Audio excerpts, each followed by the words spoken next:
Boa noite, bem-vindos ao programa As Regras dos Jogos desta noite, o programa em que se discute a verdadeira justiça desportiva. Temos como tal, e como é habitual, 4 advogados especialistas em Direito do Desporto: José Fanha Vieira, João Diogo Manteiga, João Lima Cluny e Bruno Alves. Muito obrigada por terem vindo. Começamos o programa de hoje a falar de um tema que também já foi debatido a semana passada, mas que conheceu novos desenvolvimentos. Estou a falar do caso Jogo Duplo, que, entretanto, foram revelados pormenores de algumas das escutas que levaram à detenção das 15 pessoas no sábado da outra semana. João, começo por ti, até porque és penalista, apesar deste caso não ser um caso só de direito penal, e começo precisamente com uma pergunta que não tem nada a ver com penal, tem a ver com a parte disciplinar. Achas que é possível termos uma decisão a tempo de não ser comprometida à próxima época na segunda Liga? Bom, antes de mais, muito boa noite. É muito difícil responder a uma pergunta dessas. Não... O tempo que me dei até ao início da próxima época é muito curto e, portanto, antevejo com alguma dificuldade. Pode haver a tal suspensão? Poderá haver uma suspensão, mas antevejo com alguma dificuldade que isso possa acontecer.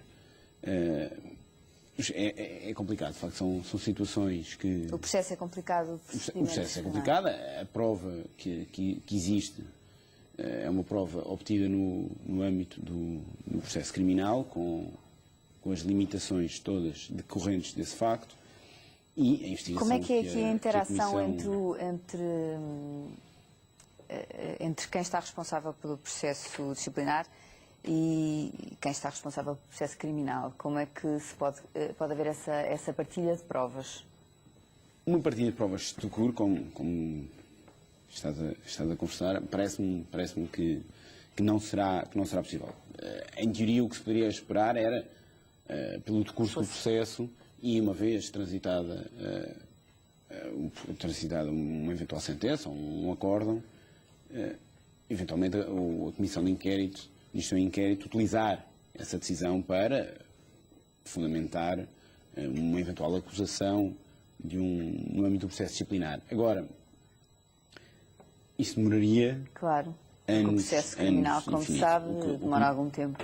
O que eu acredito que possa acontecer é que a Comissão de Instrução e Inquérito, com base nas notícias que têm surgido, decida abrir um processo disciplinar e realize diligências exploratórias no sentido de apurar a veracidade dos factos que têm vindo a público. E nada impede que isso aconteça, nada impede que alguns dos intervenientes confirmem o que se passou, até porque o arrependimento muitas vezes permite soluções e sanções diferentes, e portanto isso pode vir a acontecer.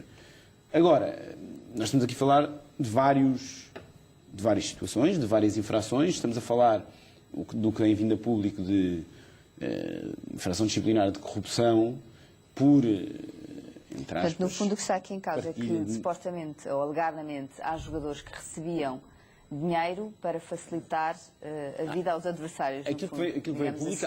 Há dois tipos de situações. Essa, os jogadores que receberam ou que terão recebido contrapartidas para facilitar a vitória de um clube adversário, e há também, de uma dimensão, segundo o que se sabe, muito superior, a questão de jogadores que receberam contrapartidas não de adversários, nem de agentes diretamente envolvidos com o jogo, mas sim de pessoas de fora que tinham como objetivo permitir a obtenção de resultados relacionados com apostas esportivas. E o regulamento disciplinar da Liga Portuguesa de Futebol Profissional, de facto, prevê as duas situações. Prevê, por um lado, a punição do ato de corrupção para falsear o resultado com o objetivo de beneficiar terceiros, e prevê, e agrava, aliás, esses mesmos atos quando em causa estejam o objetivo relacionado com apostas desportivas. O que me surgiu como relevante, para além das previsões, e estas previsões estão quer para os clubes, quer para os dirigentes, quer para os jogadores, sucede que, da análise que fiz, deparei-me com uma situação que não esperava, que é, no que respeita aos clubes, o artigo 64 do Regulamento Disciplinar da Liga que prevê corrupção de outros agentes desportivos, que é o que se trata neste caso, do que veio a público. Não estamos a falar de um clube que chegou a outro clube e pediu-lhe para perder o jogo, dizendo de uma forma mais simplista, mas sim de um clube que vai diretamente a 2 ou 3 jogadores para facilitar. Portanto, a corrupção não é do clube com quem jogou, mas sim dos jogadores desse clube. E, portanto, estamos no âmbito do artigo 64, que é a corrupção de outros agentes desportivos que não clubes ou equipas de arbitragem. E esse artigo 64, ao contrário do que acontece com o 62, referente a equipas de arbitragem, e 63, referente a outros clubes, não prevê uma norma, que é a norma na qual se faz a imputação reflexa do comportamento de agentes ao clube. O que é que isto quer dizer? É a norma que diz que existe no 62, número 4, se não me engano, e no 63, número 6, que diz que os clubes são considerados responsáveis, nos termos dos números anteriores, pelos factos cometidos, direto ou indiretamente, por qualquer dos seus dirigentes ou representantes, ainda que de facto, e funcionários, e bem assim pelos demais agentes desportivos assim vinculados. O que é que isto quer dizer? Se um dirigente de um clube, se um agente de um clube agir, corromper um outro clube, corromper uma equipa de arbitragem, o clube é punido por isso. Isto está expressamente previsto. Não está, curiosamente, por lapso, acredito eu, previsto no artigo 64, que prevê a corrupção dos jogadores. O resultado absurdo que isto poderia proporcionar. Um dirigente de um clube corrompe jogadores de outro clube, o clube não é punido. O clube que corrompe não é punido. Só os jogadores. Só os jogadores e o dirigente. Porque para o dirigente, ele sim, enquanto dirigente, comete uma infração disciplinar. Mas o clube não tem essa infração. Normalmente isto não causaria estranheza, não fosse o facto de ser, de facto, o único artigo em que isto não está previsto. Portanto, preocupa-me esta situação. Terá sido alguma lacuna do legislador. Admito que haja um lapso, admito que este lapso possa trazer consequências graves. Com a agravante, claro está, de o regulamento disciplinar não ter e podia ter uma norma geral que, à partida, estabelecesse que os atos praticados por agentes desportivos de um clube, por dirigentes de um clube, podem ser imputados ao clube, exceto se comprovar, como normalmente existe, essa norma que geral não existe. Não existe. Que não é. Há uma cláusula sempre de exceção, que é, a não ser que se prove que o jogador, o agente, o dirigente agiu contra ordens expressas da sua entidade patronal. E, portanto, este é um ponto que poderá vir criar alguma celeuma. Imagino que será o clube que, de facto, acabou por beneficiar dessa prática, não ser punido, se é que isto pode vir a acontecer de facto, não ser punido pelo ato dos seus dirigentes. É verdade que é ilógico. Todos dirão, o clube, enquanto pessoa coletiva, não atua por si próprio. Precisa que uma pessoa singular haja em seu nome. É verdade. Mas isso acontece também na corrupção da equipa de arbitragem e na corrupção de outros clubes. Claro. E, portanto, aliás, na comissão de qualquer outra infração, porque o clube nunca agirá enquanto per si, precisa sempre de uma pessoa singular. E, portanto, se o legislador se esqueceu aqui, se calhar teremos um problema.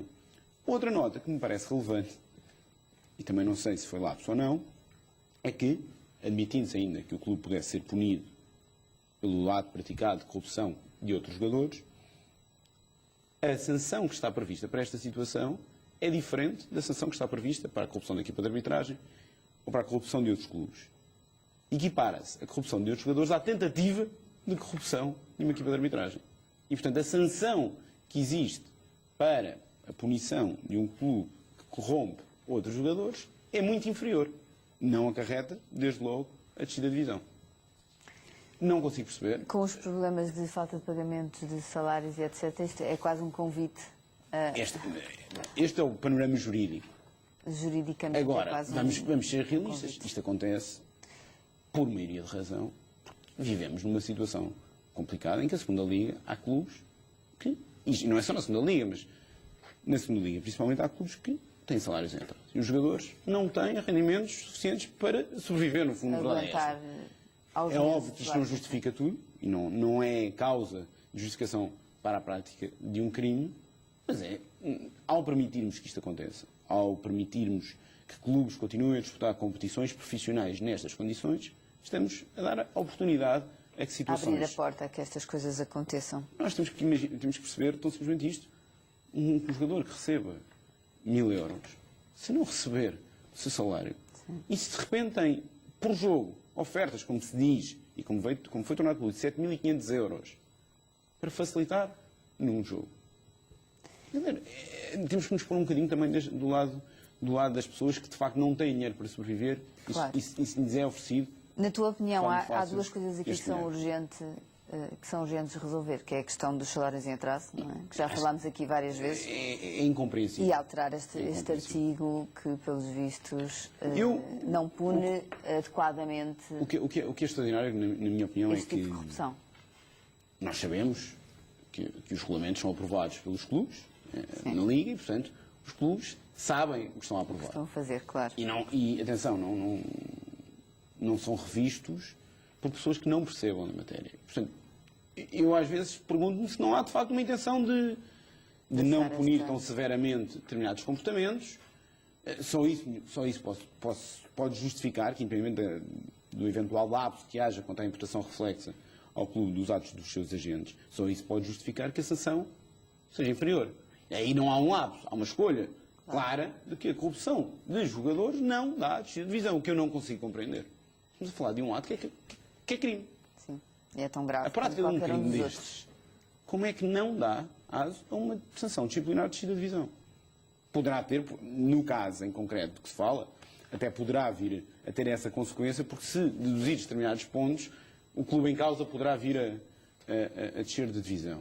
Mas não é esta a lógica com que temos que pensar. O caso em concreto que se fala, que é o jogo de eleições com o Oliveirense. O Oliveirense é um clube que se conhece, que estava a passar dificuldades financeiras gravíssimas. É um clube que, se não estou em erros, tinha já a sua descida de divisão confirmada. Portanto, isto é o cenário ideal para que um jogador caia numa situação destas. Deixe-se levar. A Oliveirense e o Oriental já desceram, são equipas que apenas o Leixões poderá, no fundo, conseguir escapar à descida, atendendo ao facto de se dizer que não se vai conseguir resolver esta questão disciplinarmente em tempo útil em relação ao início da próxima época. Bruno, agora pergunto a ti, ainda assim, o que é que acontece no final mesmo começando a próxima época, se confirmarem todos estes casos, o que é que pode acontecer ao Oliveirense, ao Oriental e ao Leixões? Ora, boa noite. Bom, começaria também por dar a minha opinião quanto àquilo que eu entendo ser a impossibilidade prática de aplicação de qualquer tipo de sanção a tempo do início da nova época desportiva. Parece-me, de facto, que a matéria é muito complexa. Sobretudo, estamos a falar de um processo que está em segredo de justiça, do ponto de vista criminal, e, portanto... Isso era o que o João dizia, que em termos de partilha de prova... sem dúvida. Portanto, a Liga, neste momento... um pouco... A Liga, neste momento, ainda que se constitua como assistente, e no sentido de obter alguma informação, a verdade é que não terá acesso ao processo. E, portanto, tudo aquilo que é o conteúdo das escutas não será divulgado, e muito menos poderá ser utilizado. Não será divulgado legalmente. Já se foi apurando alguns conteúdos. De qualquer das formas, legalmente, a Liga não terá acesso formal ao conteúdo das escutas, o que daí dificulta, desde logo, uma eventual produção de prova num âmbito disciplinar. Aí, tal como o João falou e bem, quer dizer, nada impede que a Liga avance com processos disciplinares, e aí penso que o único meio que poderá ter alguma validade será a própria confissão da parte dos agentes desportivos. De outra maneira, acho que será difícil conseguirmos obter essa prova e, consequentemente, acho que será difícil conseguirmos alguma condenação disciplinar, sobretudo a tempo da nova época. Ora bem, homologando-se os resultados, em termos de sanções, quer dizer, à partida não me parece que possa vir a afetar o regular início dos campeonatos, a não ser que, e em Portugal temos tido algumas situações desse género, apareça aqui algumas teses peregrinas como providências cautelares que possam dificultar ou impedir o início atempado dos campeonatos. Achas que não existe interesse também de nenhum dos clubes em fazer isso? Não sei se não existe. Existirá com certeza, porque se alguns clubes descerem, outros poderão subir, não é? E, portanto, alguém terá sempre um interesse em que estas equipas sejam condenadas, naturalmente as próprias terão interesse em não ser condenadas. Portanto, confesso que espero um verão quente e imaginativo do ponto de vista do direito desportivo, e acho que vamos ter aí nos próximos dias umas novelas, permitam uma expressão, bem interessantes. Quanto à questão que colocaste em concreto, que serão quanto às sanções, que, se bem me recordo, as sanções que poderão ser aplicadas aos clubes. Bom, desde logo, do ponto de vista disciplinar, vamos ter aqui um problema, que é o problema da eventual caducidade e prescrição de processos disciplinares, dos quais poderiam resultar as sanções para os clubes.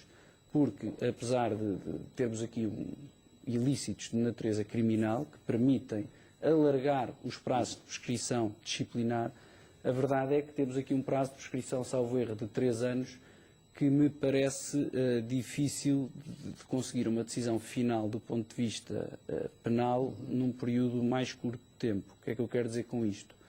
Se for ultrapassado esse prazo no âmbito dos processos penais, e a justiça penal, eu não sou um criminalista, mas a justiça penal não é muito célere e, portanto, acho que corremos o risco nos 3 anos não termos este assunto resolvido, e aí, do ponto de vista disciplinar, será difícil de aplicar algum tipo de sanções aos clubes. Questão diferente é quanto aos agentes desportivos, pessoas singulares que praticaram crimes, e sobre esses crimes, porque acho que é importante distinguirmos aqui a natureza disciplinar da natureza penal. E isto são normas que, simultaneamente, constituem ilícitos disciplinares e ilícitos criminais.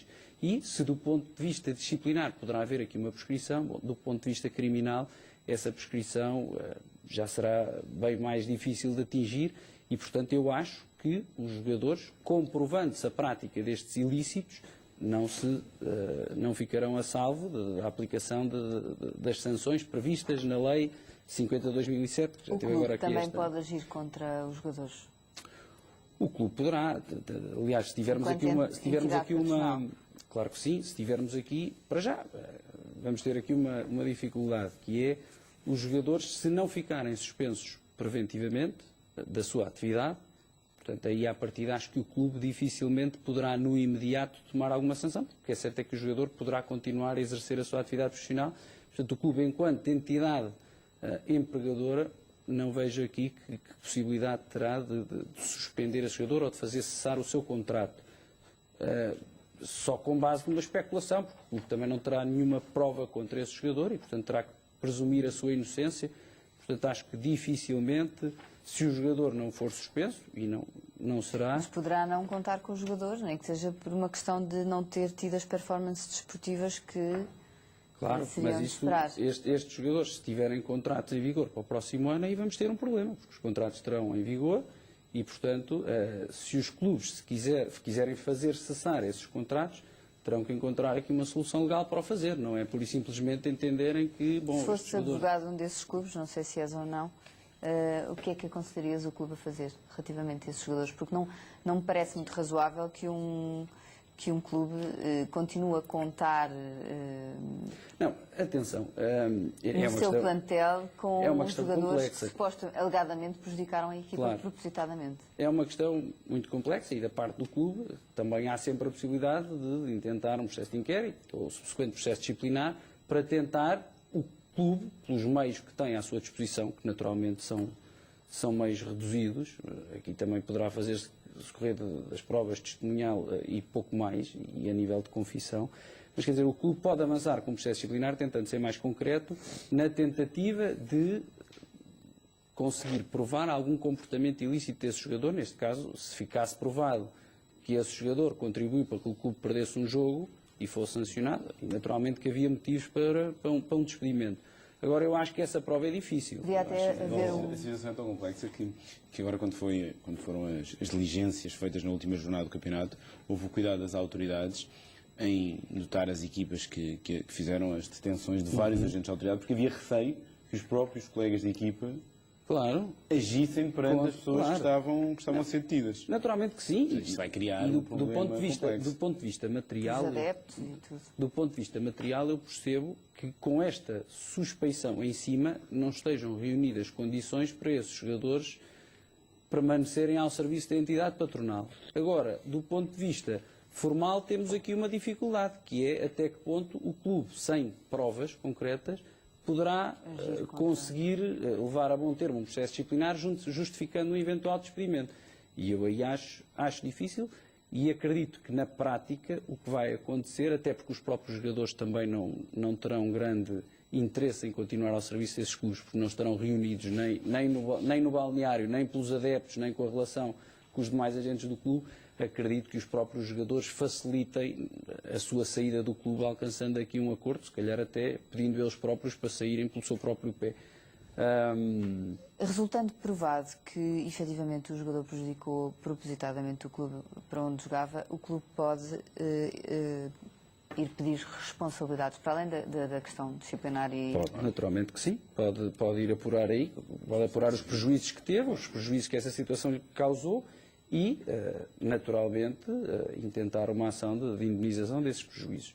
Da mesma forma, aos jogadores que se revelarem inocentes ou cuja culpa não for provada ao ponto de serem condenados, também poderão intentar uma ação contra o Estado por danos provocados. Porque a questão é que estes jogadores muito dificilmente vão conseguir arranjar um clube. Ficarão sempre rotulados, naturalmente que sim.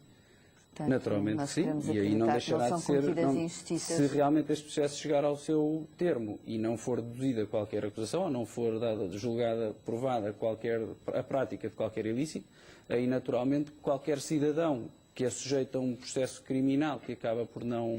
e que lhe traz consequências graves para a sua vida... que a condenação do Estado português numa situação dessas só seria possível se do processo houvesse um erro manifesto do processo e grosseiro no processo, não por falta de prova final. Eu aí acho muito difícil que o Estado português venha a ser condenado só porque chega ao fim do processo. Aliás, se assim fosse, qualquer cidadão que fosse absolvido... Só porque aqui em casa também está compreendo. A profissão de... Basta ver, pensarmos em vários processos mediáticos, pessoas que também têm a sua vidas profissão, destruídas. claro que sim. Aliás, muitos políticos isso aconteceu e que de repente, se assim fosse, facilmente poderiam. É muito difícil e entendido só quando há um erro grosseiro, uma noção de que havia no processo elementos claros para não ter sido deduzida uma acusação ou não ter sido a questão de pronúncia, é que justificaria que uma indemnização... Às vezes nem basta a condenação, basta o facto de esses jogadores serem arguídos, que já vai ser difícil para eles arranjarem, se calhar, sem dúvida. Isso não há dúvida. Fanha, já ouvi a semana passada, ouvimos a tua opinião relativamente aos procedimentos disciplinares e aos trâmites. Queria saber agora qual a tua opinião relativamente a estes últimos desenvolvimentos, às escutas que foram divulgadas, pelo menos o conteúdo das escutas que foi divulgado e a entrevista que também deu, não sei se viram, o treinador do Oriental, o Jorge Andrade, que estava realmente surpreendido com o que estava a passar e que confessou já ter achado estranho algumas exibições. Boa noite, em primeiro lugar. Bom, como eu disse, eu julgo que continua a ser relevante, sob o ponto de vista do direito, saber ou fazer-se a distinção entre as duas situações que, embora apareça tudo junto, na realidade não podem ter o mesmo tratamento nem a mesma configuração sob o ponto de vista do direito desportivo. De um lado, nós podemos ter um conjunto de jogadores que participaram na manipulação de resultados, tendo em vista apostas desportivas. Do outro lado, poderemos ter uma manipulação dos resultados, ou mesmo, para utilizar a expressão, uma corrupção, tendo em vista o benefício de um clube em si, em termos desportivos. E parecendo que é tudo a mesma coisa, não o é, realmente. As sanções nem poderiam ser as mesmas e o impacto que tem desportivamente também não, embora, em alguns casos, se possa reconduzir. E eu começava pelo primeiro caso que o João Clooney aqui assim referiu, sobre a participação, ou a alegada participação, convém sempre pormos esta parte, a alegada participação do presidente de um clube e de um outro responsável, para obter resultados que lhe fossem favoráveis em ordem ao seu clube permanecer na segunda divisão, na segunda liga. Bom, e isso é um enquadramento legal próprio. E, efetivamente, aquilo que o João colocou tinha toda a razão e choca que naquilo que nós vulgarmente chamamos a culpa do comitente pelo comissário, ou seja, neste caso, a responsabilidade que o clube tem, porque será o natural beneficiário, pela ação daqueles que, no fundo, dão corpo à sua vontade, ainda por cima o mais alto dirigente desse clube, não lhe possa acontecer nada. Ou seja, não lhe aconteça nada de uma forma direta, porque é verdade que a subtração de pontos pode conduzir ao mesmo efeito, isto é, à descida de divisão. Mas não é essa a sanção que lá está prevista. Esta acontece por um caso fortuito de calendário, de tabela classificativa, e não porque era essa a sanção que imediatamente estava prevista. E isto leva a que, mais uma vez, nós questionemos a bondade destes regulamentos disciplinares e partimos de um princípio que, quando são aprovados, toda a gente os leu. Eu confesso que tenho dúvidas que, na realidade, tenham sido lidos.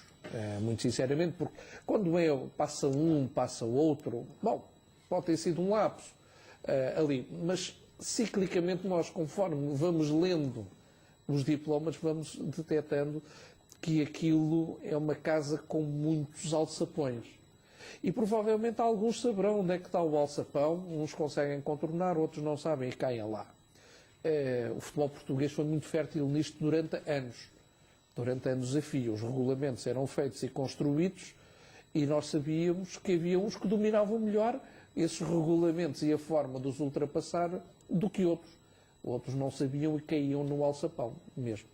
E havia outros que sabiam que ali davam para contornar e contornavam. E eu penso que ainda estamos um bocadinho nesse domínio. Não é aceitável que regulamentos que são aplicáveis a competições profissionais tenham este tipo de lapsos. Não é minimamente aceitável. A transparência da competição começa na sua própria regulamentação. E, portanto, acho que alguém não tem feito o seu trabalho. E chama a atenção também para o facto de o Estado, em particular a Administração Pública Desportiva, passar por cima de tudo isto sem emitir um único juízo, uma única opinião, uma frase sequer. Isto porquê? Porque, na realidade, o poder disciplinar que é exercido, seja por parte das federações, seja por parte da Liga, apenas o é porque está delegado pelo Estado nessas federações.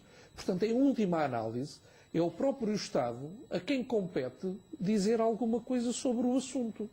E nós até agora não ouvimos uma palavra. Quer dizer, quanto mais não seja aquela palavra diplomática que é dizer, como isto ainda está sob investigação, não nos pronunciamos. Mas nem sequer aqui chegamos. Parece que não é nada com o Estado nem com a Administração Pública Desportiva. Estamos num completo blackout. Isso é grave. Agora, a outra circunstância, porque nós podemos continuar a olhar para as árvores, que é importante, mas é preciso perceber a floresta que está por trás. E, na realidade, por trás estão muitos comportamentos que também não conseguimos perceber como é que acontecem numa liga que é profissional para todos os efeitos. E todos nós sabemos que o facto de existirem salários em atraso é altamente potenciador destas circunstâncias. E, quanto a mim, até é uma atenuante para os próprios jogadores que se veem envolvidos nessa malha. Porque é muito complicado para quem exerce o futebol, para quem é futebolista a título profissional, e convirá a dizer, a maior parte das pessoas, olha, e logo se diz que é futebolista a título profissional, pensa em salários mirabolantes. Sim, mas e não é o são, caso deste. São uma exceção, na realidade. Os grandes salários são uma exceção. A maior parte das vezes, nós estamos a falar aqui assim de praticantes que recebem 1.000 euros, 1.500 euros, grande parte das vezes de forma sofrível.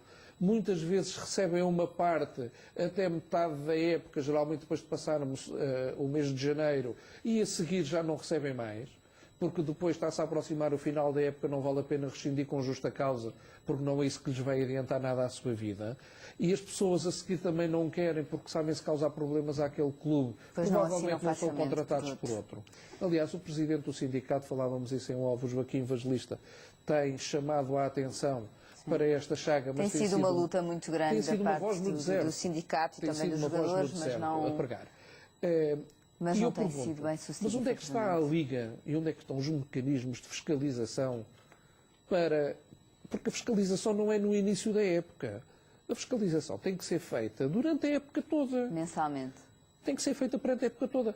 E, portanto, a mim surpreende-me que expedientes é que são aqui utilizados, não é? Para que ninguém se aperceba daquilo que é público e notório. E, aliás, das escutas que nós vimos, alguns dos jogadores confessam mesmo isto. Quer dizer, um jogador que já recebe mal, que não está a receber, mas continua a ter contas para pagar, tem mulher, tem filhos, etc. Isto é uma tentação demasiado grande. E, como é óbvio, quem faz esta intermediação também escolhe os seus alvos.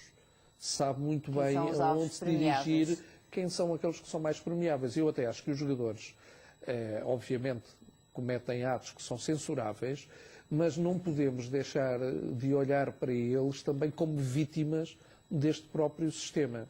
Portanto, mais do que as circunstâncias imediatas, acho que devemos pensar um bocadinho mais sobre o ponto de vista do fundo, como é que isto se pode tentar evitar, porque nunca será, diria, impossível dizer que não vai voltar a acontecer, mas pelo menos tentarmos menorizar. O Presidente do Sindicato dizia até que isto é só o começo. Bom, neste momento nós temos, e podemos dizer isto, talvez tirando o campeonato na Primeira Liga, todos os outros campeonatos estão sob suspeição. Acho que é legítimo qualquer um de nós pensar que não só este, como se calhar outros campeonatos passados, estão sob suspeição. Portanto, não sabemos se a verdade esportiva efetivamente se verificou ou não. Vamos ter que ir agora para um curto intervalo. Voltamos dentro de momentos para a segunda parte do programa As Regras dos Jogos.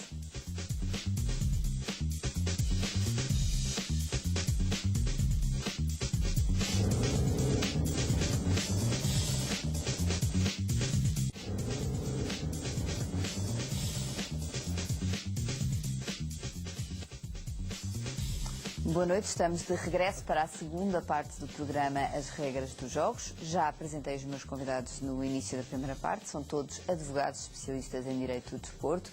José Fanha Vieira, João Diogo Manteigas, João Lima Coluna e Bruno Alves, muito obrigada por terem vindo mais uma vez. Estivemos a falar na primeira parte sobre o caso de jogo duplo. Ouvimos a opinião de José Fanha Vieira, João Lima Coluna e Bruno Alves. Falta a tua, João. O que é que achas? Concordas em relação a tudo o que foi dito aqui, nomeadamente quanto à impossibilidade dos clubes serem punidos pela corrupção dos seus jogadores? Bom, antes de mais, boa noite. Eu fiz aqui um apanhado, tive aqui a oportunidade para estar a escrever enquanto os meus colegas falavam. Eu fiz aqui um pequeno apanhado para, como o Fanha já fez, vou complementar o Fanha, se me permitir, aqui relativamente à separação das situações, que é bastante importante e não tem vindo a acontecer. Sobretudo, a separação entre os jogadores e entre os dirigentes, mas dirigente também só estamos a falar à partida até que se saiba de um presidente e de um diretor desportivo. Vamos ver até que ponto é que é a relação também contratual entre esse diretor desportivo e o clube, isso também é importante, neste caso a SAD.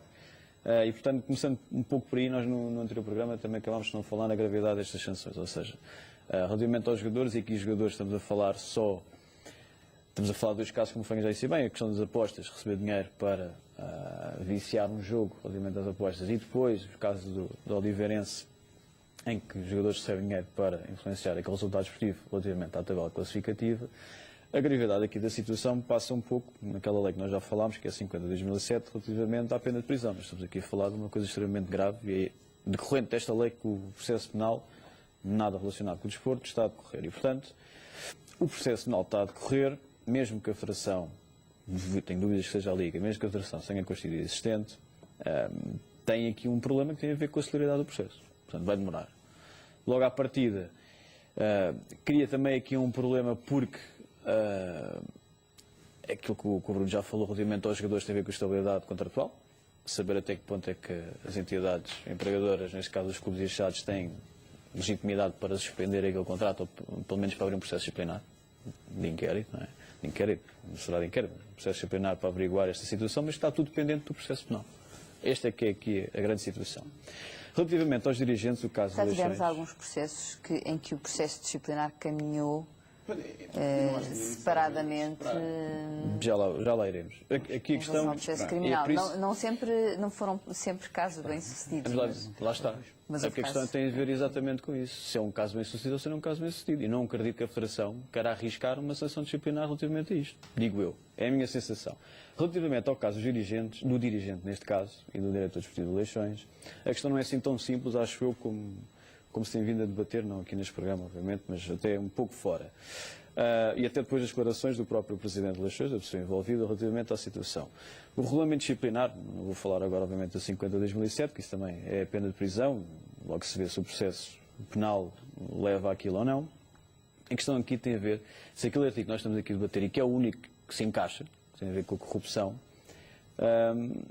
eu entendo que esse artigo cabe, que a situação do Oliveirense com eleições cabe ali dentro daquele artigo, porque, de facto, se houver provas que eles tentaram corromper alguns jogadores daquele clube, Mas qual artigo? do 64, do regulamento disciplinar.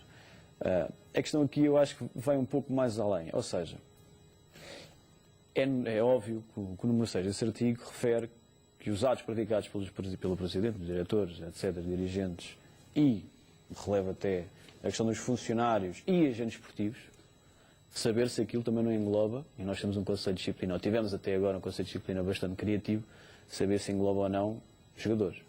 Isso é a primeira. Atenção, porque o conceito é bastante largo e aí pode haver entendimento, pode dar isso, pode dar asa a isso. Eu entendo que não, até porque temos penas de regulamento disciplinar aplicáveis ao caso aos jogadores. Não Está é? a falar do 63. Do CT3, não. O 64 não tem no 6, o 64 É o tem um CT3 único é que artigo. O 64 tem um único Exatamente. número. Há aqui uma questão extremamente importante. E eu relembro o que aconteceu com o caso do Paulo Pereira Cristóvão, relativamente ao Sporting, em que se provou que foi uma conduta própria daquela pessoa, Isso é não tal- relativamente ao isso é tal clube. regra de exclusão. Pronto. Portanto, isso também é importante saber. Obviamente que ele é presidente de eleições e aqui, Aí é muito diferente. pronto, mas é que aqui o 63, como tu disseste bem, não será aplicável. Nós estamos a falar aqui da corrupção de outros agentes esportivos, não estamos a falar do clube. Não há um mais. acordo entre dois clubes. Totalmente de Portanto, acordo. esta é uma situação que não vai ser fácil também, lá está, novamente, para o Conselho de Disciplina conseguir resolver. Terceira conclusão que eu gostava também aqui de retirar. O tal artigo 28 que falámos agora em off. Há aqui uma possibilidade, há uma abertura na lei para que o Conselho de Disciplina possa anular o resultado entre Leixões e Oliveirense. E aí temos o outro problema, que volta a mexer com a tabela classificativa, porque o Leixões, afinal de contas, tem que descer divisão, não pode ficar na segunda liga. Portanto, é também aqui uma questão um pouco... não sei se o Conselho de Disciplina irá tentar agir, e relembro também que nós vamos ter um novo Conselho de Disciplina, que vai entrar agora, e, portanto, não vai ser o mesmo a decidir. Mas eu também digo mais. Não sei se tiveram a oportunidade de ler no regulamento disciplinar a parte mais chata, que é aquela parte do procedimento disciplinar. E relativamente em concreto a esta decisão, há ali uma contrariedade. Por exemplo, a Comissão de Instrução de Inquéritos, ou o Conselho de Disciplina, neste caso é a CI, tem que abrir o processo disciplinar de inquérito se houver de... Não necessariamente de inquérito, mas sim processo Não disciplinar. necessariamente, mas tem que abrir um processo disciplinar para saber se efetivamente, desde que tenha alguma noção ou conhecimento de algum ilícito disciplinar, que é o caso. Isto é patente e claro. Mas depois, isto está no 225. Mas engraçado é que se vocês forem ver o 226, que é o artigo imediatamente seguinte, e aliás, voltando até ali, peço desculpa, voltando aqui atrás ao 225, que eu estou aqui à procura só para vos mostrar o que é que se refere. Aliás, peço desculpa, é o 265 e o 266. Exatamente.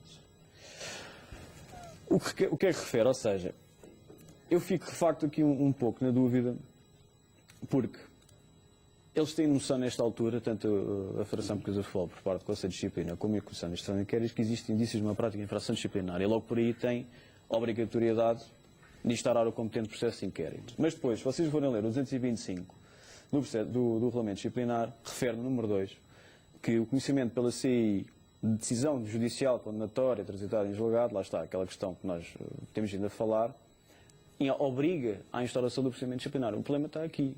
Nós nunca vamos ter, acho eu, vocês obviamente têm uma opinião, têm direito de ter uma opinião diferente, que isto será um processo célere. Eu não acho que seja um processo célere, até por causa da envolvente toda. Que isto se resolva assim tão rapidamente. Também não acredito, e até haver Há comissões de gestão e inquéritos, não abriu procedimento disciplinar e tem que ser em comissões de gestão e inquéritos, que são clubes todos profissionais da segunda Liga, a abrir este inquérito. Portanto, parece-me que estão aqui um pouco à espera do que é que irão ainda fazer. Diz. Mas parece-me, se bem viu o regulamento disciplinar, que o processo de inquérito é um caso específico em que tens notícia de uma infração, mas não tens dos seus agentes. Neste caso, há uma notícia da infração e dos seus agentes. E, portanto, tens logo margem para abrir processo disciplinar e que não... O problema é que a forma como estão designados os vários processos do processo disciplinar às vezes gera alguma confusão. Neste caso, o processo de inquérito é para uma situação específica que não me parece ser aplicável na situação que temos entre nós. A única diferença aqui... O que me parece é que tu não precisas de esperar pelo fim do processo criminal. Vais arriscar uma decisão? Mas vê, até porque as exigências do processo criminal São diferentes. Ainda que sejam, de alguma forma, transpostas para os demais processos sancionatórios, não são totalmente idênticas. Não. E, portanto, eu julgo, depois poderás, e se calhar com alguma razão, dizer, bom, mas se calhar no processo criminal que tem as provas mais evidentes, se é que elas existem, e estamos sempre a falar aqui, é bom que isto fique claro, com base nas informações que têm sido tornadas públicas, que existem as provas mais evidentes de uma eventual infração. De acordo. Mas não é o único meio para as poder apurar. Estas escutas que têm estado a ser reveladas podem ser usadas como meio de prova para o procedimento disciplinar? Eu diria que nesta fase, além de não, supostamente, segundo o que se diz, não há acesso a essa... Aliás, ao despacho dos juízes, desde logo, manter a confidencialidade do processo. Seria muito complicado. Sim, mas a questão não é essa. A partir do momento em que o meio de comunicação social publica escutas, por exemplo, tivemos vários casos em que as escutas foram publicadas em áudio. Mas não, até. Não fazem prova e não fazem prova como se fossem Não, escutas. mas a questão é, por exemplo, às vezes sai uma notícia num jornal que o jogador X esteve na discoteca Y até às 6 da manhã, na véspera de um treino ou de um jogo importante. E, não é caso único, o clube ter punido esse jogador com base numa notícia que saiu no jornal. Notícia essa que teve que ter, Depois tem garantidamente alguma comprovação. É isso que eu diria. Tem que haver sempre um suporte probatório. Mas o que eu quero dizer é estas escutas podem servir de base. Foi notícia de infração. Eu acho que notícia de infração servem para o início do processo. Agora como prova no processo, aí não me parece que essa... Nesses casos da notícia da saída à noite, por exemplo, e estou a falar com o Bruno, não, Claro. a pergunta é para todos, ele como é laboralista, é mais fácil, se calhar, responder-me esta pergunta. A verdade é que eu tenho muitas dúvidas que muitas vezes consigo provar. Prova-se como? Vai-se falar com o dono da discoteca? Não... Muitas vezes há prova testemunhal, há a pessoa que viu... Não acreditas que o clube puna o jogador só com base na notícia que saiu no jornal? Acredito que se possa formar a convicção de punir o jogador. É essa a questão. Aí acredito. Agora, naturalmente, que num processo disciplinar... Eu sei que nós estamos aqui a falar de coisas sanção, com uma gravidade completamente diferente, não é? Não, mas por princípio penso que não é difícil perceber. Claro que se eu vir um vídeo que não foi obtido legalmente e, portanto, num processo disciplinar ou num processo judicial não servirá de meio de prova.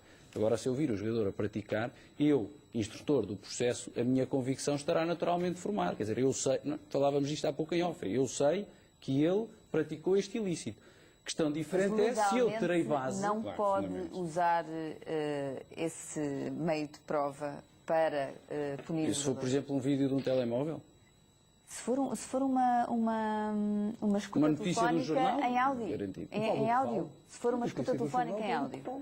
A notícia vale o que vale, uma escuta... Mas uma notícia neste caso, escrita não é uma divulgada e prova. transcrita não é uma prova. Notícia em áudio. Se for uma escuta telefónica em áudio, publicada, escuta ouvida A num questão é que canal ela de tem que ser televisão, obtida de uma sua forma legal. divulgação, ouvida a num sua canal de atenção tem televisão que ser de através do meio notícias. próprio. Mas podes olhar para o caso em concreto. Essas escutas já apareceram, já surgiram a nível público. Mas o despacho noticiário está lá a dizer que o processo é sigiloso. Portanto, Mas isso foi logo não é nem no sequer princípio, para ser Mas não é admitido. isso que o que eu quero saber é se essas escutas, Não a partir são do momento válidas. em que são tornadas públicas o que eu quero dizer é diferente o critério da admissibilidade de prova num processo criminal ou num processo disciplinar da Federação para um processo disciplinar da entidade patronal?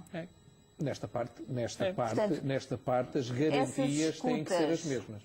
Essas escutas que são divulgadas num canal de televisão, que são escutas em áudio, o patrão vê que quem está a falar válidas. é o jogador são válidas. Seja, Pronto. e vou dar um exemplo, que em laboral sei muito. Se o próprio patrão entidade empregadora, mandar instalar uma câmara para vigiar os seus funcionários e, através dessas câmaras, se for visto uma infração disciplinar, essa própria Câmara pode não servir como meio de prova. Aliás, na grande generalidade dos... A não ser que esteja devidamente autorizada e que seja para outros fins, que seja para controlar a produção, etc, etc. Agora, se for uma Câmara instalada com o intuito de vigiar os empregados, aquilo que eles andam a fazer, essas imagens não serão válidas nem num processo disciplinar. E se tiver avisos afixados a dizer que aquele serviço de vigilância existe? A dar conhecimento dessa situação? A questão aí é Isto é o que as empresas fazem, ou tem declarações dos trabalhadores, ou está fixado. A questão aí não é só instalares uma câmara e colocares lá um autocolante a dizer... Eu acho muito difícil. Isso é capaz Tens de ter até da Comissão de Proteção de Dados. Não é só colocares um autocolante a dizer a partir de agora este espaço é vigiado. Mas olha, atenção, que a jurisprudência tem vindo a ser a alterar substancialmente nesses casos. E, sobretudo, na área laboral, mesmo uma Câmara que estivesse, por exemplo, para prevenir furtos em geral e que prova a violação dos deveres por parte de um trabalhador, as imagens já são aceitas como prova. Mas aí essa, Porquê? Porque a Câmara estava lá para um fim ilícito. A questão é essa, porque essa filmagem é autorizada e é lícita. E o trabalhador sabe que a Câmara está lá e sabe que essa Câmara o que eu não posso é que não faça na proteção de dados, como é óbvio, eu não vou dizer que vou instalar uma Câmara para vigiar os movimentos dos trabalhadores. Quer dizer, a questão passa pela questão da autorização para a instalação desses sistemas de vigilância. É um processo mais pesado, que investiga as situações mais pesadas. A questão das escutas, como as das gravações, implicam uma invasão da privacidade dos cidadãos. E, portanto, nós conseguimos, ainda assim, no processo de crime, que tem por objetivo proteger bens jurídicos de uma relevância superior. Criamos tantas limitações. Mas também a consequência também é mais grave. Portanto, é normal que proteja também o arguido de forma diferente. Apesar de muitas vezes não vermos isso, a verdade é que na base do direito penal está também os direitos, a condição do arguido, e supostamente era preferível um bandido na rua, como se costumava dizer, do que um inocente na prisão. Ainda assim, para a proteção desses bens jurídicos mais relevantes, nós temos o cuidado de criar um conjunto de regras que só permitem essa invasão de privacidade em casos concretos e estabelecidos. O permitir seria uma coisa que... Mas no âmbito disciplinar... Deixa-me só acabar. Tu permitires uma escuta que não é legalmente válida, a partir do momento em que é publicada num jornal, passa a ser possível de ser utilização, desvirtuava todo o sistema. Mas a questão é que aqui o processo não é tão gravoso.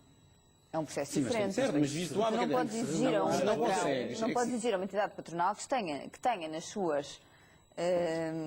os seus trabalhadores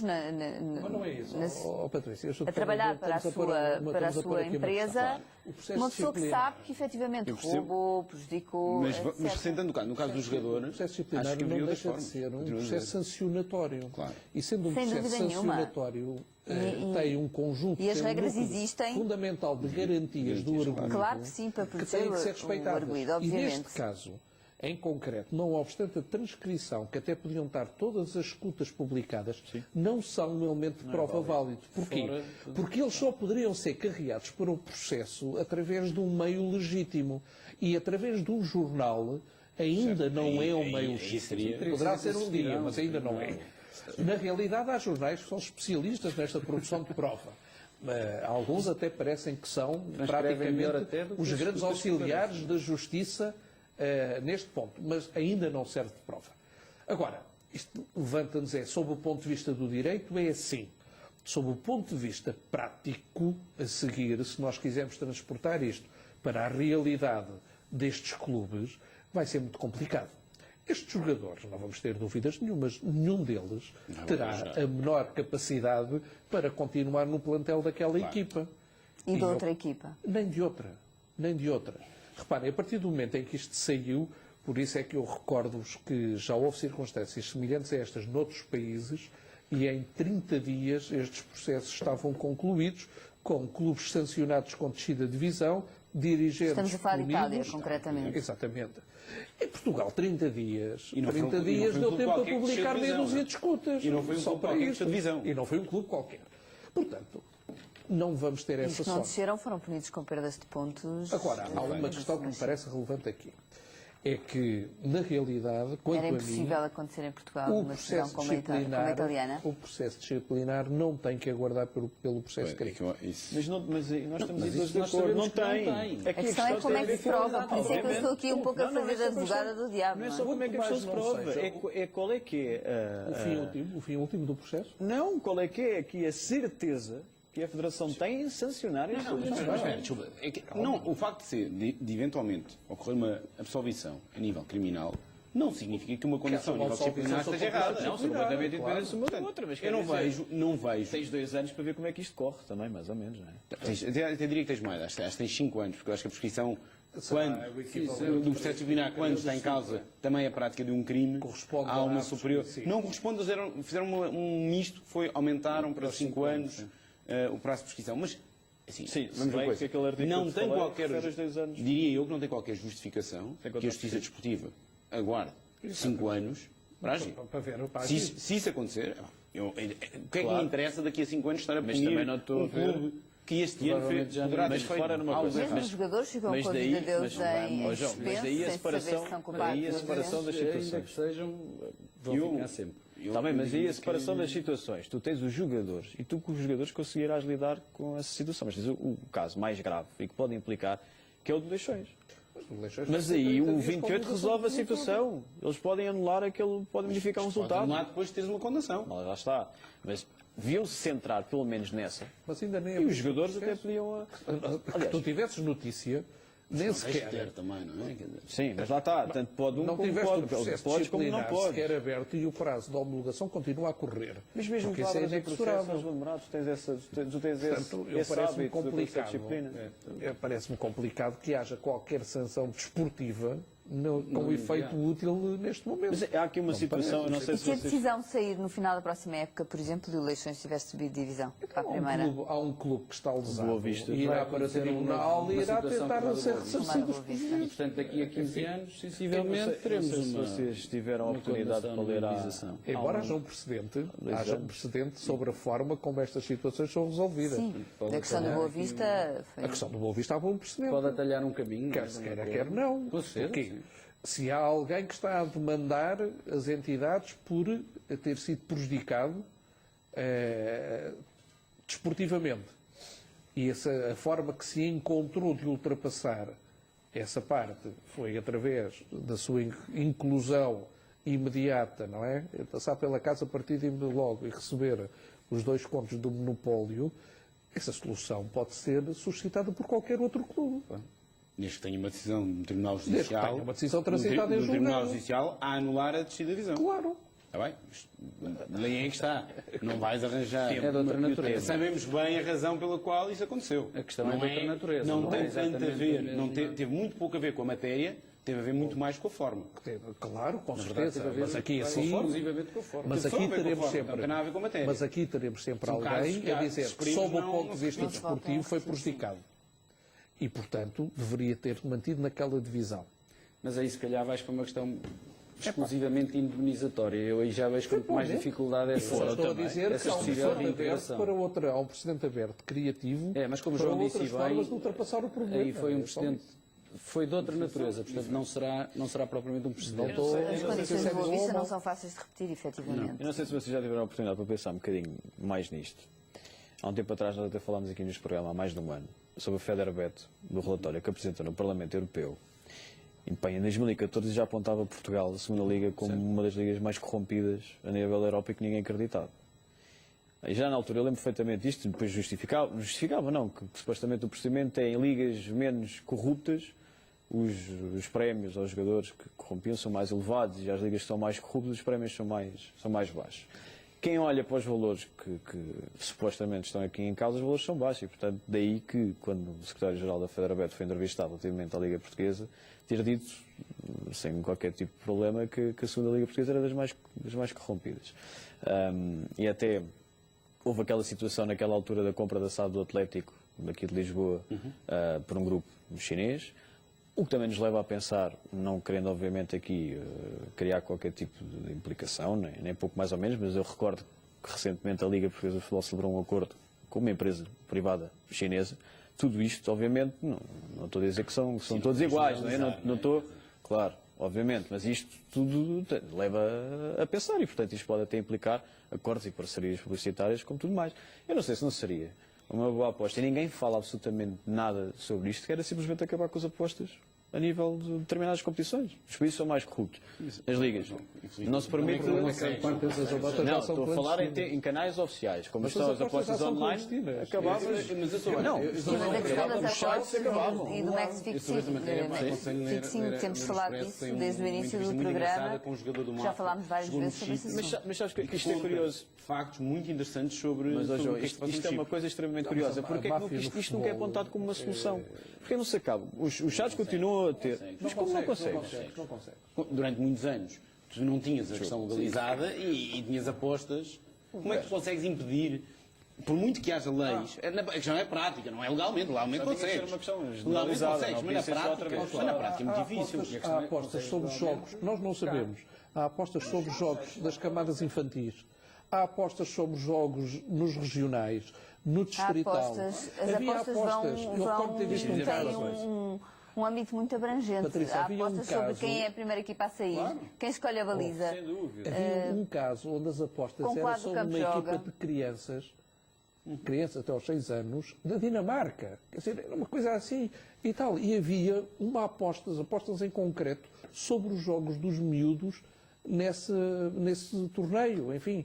Portanto, uma coisa. Isso é muito difícil de Vocês hoje em dia, se tentarem aceder neste preciso momento a qualquer site de apostas online, em Portugal, com o diretório, obviamente, PT não, estando o vosso IP em Portugal, não conseguem aceder.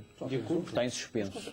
Portanto, é possível. Mas estando em Portugal, segundo as notícias, a questão não é de Portugal. Mas é isso que eu estou a dizer. Até nem tem que ser geral, mas pode ser parcial. Todo o tipo de apostas que há, o lançamento lateral, o gol, etc. Há apostas que podem ser perfeitamente, podem continuar. Não temos mesmo que acabar o programa. Vamos com certeza voltar a este assunto muito mais vezes durante este defeso, porque efetivamente esperemos que o caso vá conhecendo mais desenvolvimentos, pelo menos a nível disciplinar. Ficamos por aqui hoje. Agradeço mais uma vez aos meus convidados. Voltamos para a semana para debater mais temas de direito de desporto. Boa noite.